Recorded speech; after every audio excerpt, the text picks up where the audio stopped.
There, there, there. It sounds like I just said one word 3 times, but those are actually 3 different words. In this lesson, I will show you how to use these confusing words correctly. As always, there is a quiz at the end of the video to test your understanding. Now, before we talk about the use of these words, a quick note on pronunciation. All 3 of these are pronounced there. The pronunciation is the same. Keep that in mind. Okay, so let's talk about the first word, T-H-E-R-E. This word is an adverb, which means that place. Take this sentence. The restaurant is over there. It means the restaurant is in that place. So this is the opposite of here, which means in this place. In fact, you can easily remember this spelling, T-H-E-R-E, if you notice that it has here inside of it.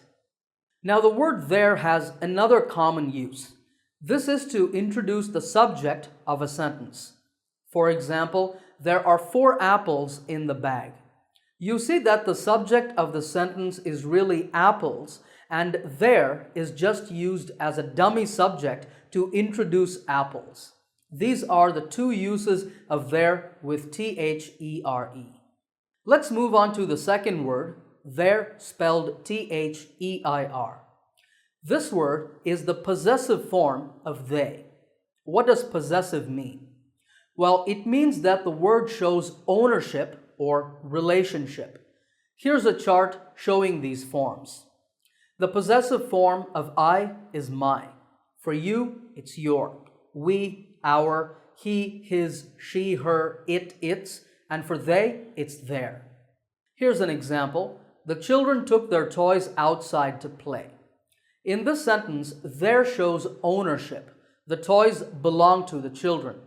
And in the next sentence, teachers should be friendly to their students. There shows relationship here. Obviously, teachers don't own their students.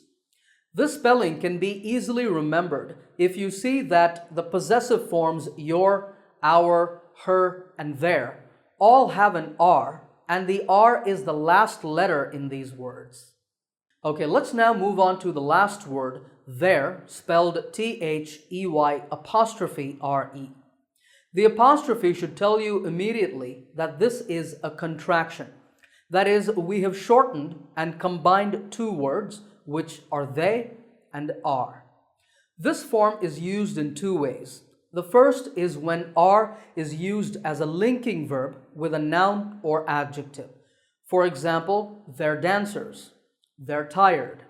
What I'm saying here is they are dancers and they are tired.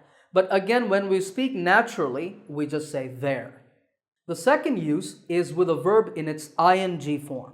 In this use, are is a helping verb. Here's a sentence. They're playing football in the garden. This means they are playing football in the garden. And it's in the present continuous tense. It shows that the action is happening right now. You can remember the spelling with the apostrophe, which shows that there are 2 words combined, they and are. Okay, let's do a quick recap. T-H-E-R-E means that place, and the key to remember it is that the word has here inside of it. T-H-E-I-R is the possessive form of they. The key to remember is that the forms our, your, her, and their end with the letter R. And finally, T-H-E-Y''R-E means they are, and the key is that the apostrophe shows the contraction of the 2 words. All right, it's now time for the quiz to see if you can use the 3 spellings correctly. There are 6 sentences on the screen. In each one, I want you to fill in the blanks with the correct word. Stop the video, think about your answers, then play the video again and check. All right, here are the answers. Let me know how many you got correct in the comments. If you're not sure about any of these, you can ask me in the comment section as well. If you like this video, give it a thumbs up by hitting the like button. If you're new to my channel, make sure to subscribe by clicking the subscribe button to get my latest lessons right here on YouTube. Happy learning, and I will see you in another lesson soon.